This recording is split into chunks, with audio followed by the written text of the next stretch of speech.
ভারতের ৭৭তম প্রজাতন্ত্র দিবসের দিন দিল্লির কর্তব্যপথে ১৪০ জনেরও বেশি পুরুষ সিআরপিএফ বাহিনীকে নেতৃত্ব দিয়ে ইতিহাস গড়লেন এক তরুণী অফিসার। সেই মহিলা অফিসারের নাম সিমরন বালা।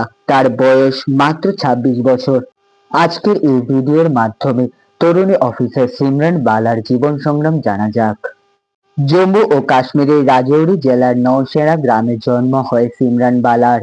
ছোটবেলা থেকেই তিনি আতঙ্কের মধ্যে বড় হন। প্রায় তার জন্মস্থানে যুদ্ধ পরিস্থিতির সৃষ্টি হতো। রাজৌরির গভর্নমেন্ট কলেজ থেকে রাষ্ট্রবিজ্ঞানে স্নাতক লাভ করেন তিনি।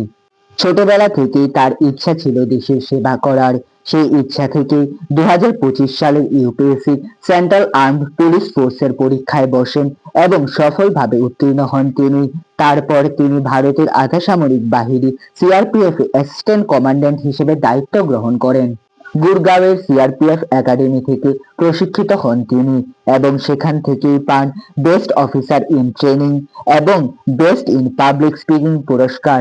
ভারতের সিআরপিএফ বাহিনীর দ্বারা পরিচালিত বিভিন্ন অপারেশনে গুরুত্বপূর্ণ ভূমিকা পালন করেন তিনি। ২০২৬ সালের ২৬শে জানুয়ারি নিউ দিল্লির কর্তব্যপথে ৭৭তম প্রজাতন্ত্র দিবসের কুচকাওয়াজে ১৪০ জনেরও বেশি পুরুষ সিআরপিএফ জওয়ানকে নেতৃত্ব দেন এই তরুণী অফিসার সিমরন বালা। এই কুচকাওয়াজে তার বজ্রকণ্ঠের মাধ্যমে ধ্বনিত হয় নারীর ক্ষমতায়নের কথা। আক্রমণাত্মক জম্মু ও কাশ্মীরের রাজৌরি থেকে দিল্লির কর্তব্যপথ পর্যন্ত তার এই যাত্রা যুব সমাজকে বিভিন্নভাবে অনুপ্রাণিত করবে।